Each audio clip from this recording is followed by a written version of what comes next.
नमस्कार दर्शक बंधु गल्पगुच्छर यह अध्याय को आपण मानक स्वागत। आज रही गंगार आत्मकथा। मु पापनाशिनी पवित्रकारिणी गंगा। मोर जन्म हिमालयर कोଳରେ होइथिला। छोट एक झरणा रूपे मु उत्तराखंडर उत्तरकाशी जिले में थिबा गंगोत्री हिमनदीर गोमुख नामक स्थान बाहरी।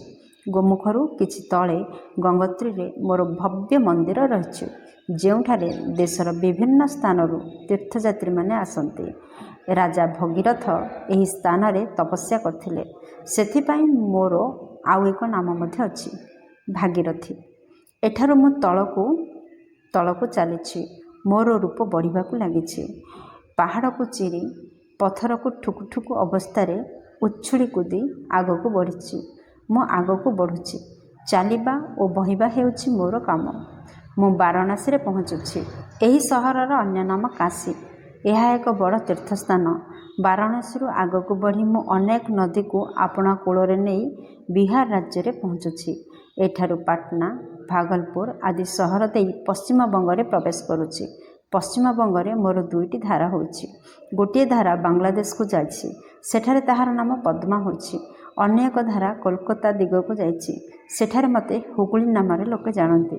शेषरे मु बंगोपसागर रे मिशिछि। भारतवासी मते पवित्र नदी बोली मानते। गंगोत्री बाहरुथिबा बेले मोर पानी चांदी परी चमकु थाए, किंतु मते दुख लगे जे काशी रे पहुँचवा समय रे मोर चमक ह्रास पाए। कलकारखाना और सहर मानकर मलिन पानी मो जल को दूषित करे, कलुषित करिछि आधुनिक समाज। मते देवप्रयाग रे अलकानंदा मो सहित मिशिछि। ऋषिकेश रे पहुँची मु मैदान रु भूमि को अवतरण करिछि। मोर कूଳରେ साधु सन्थ और महात्मा मानकर आश्रम रही। अनेक सहर मो कूଳରେ रही। ऋषिकेश और हरिद्वार मो कूଳରେ थिबा प्रसिद्ध स्थान। एठारे प्राकृतिक दृश्य एवं परिवेश बहुत शांत। हरिद्वार रे प्रति 12 वर्ष थरे कुंभ मेला लगे। हरिद्वार पाखर गोटे नाल बाहरी, जहां गंगा नाल कहा जाए। एही नाल उत्तर प्रदेश कानपुर जिला पर्यंत पहुँची। कानपुर भारत एक प्रसिद्ध औद्योगिक सहर। एठारे कपड़ा चमड़ा एवं लुहार कारखाना रही। यही कारखाना माने पानी को व्यवहार करती, मो नदी जल को व्यवहार करती। कानपुर आगक बढ़ी मु देवप्रयाग रे पहुँचुछि। एठारे जमुना सहित मोर संगम होछि। एही संगम स्थल रे मध्य 12 वर्ष रे कुंभ मेला लगे। एही मेला रे देशर विभिन्न स्थानर लक्ष लक्ष लोक आसନ୍ତି।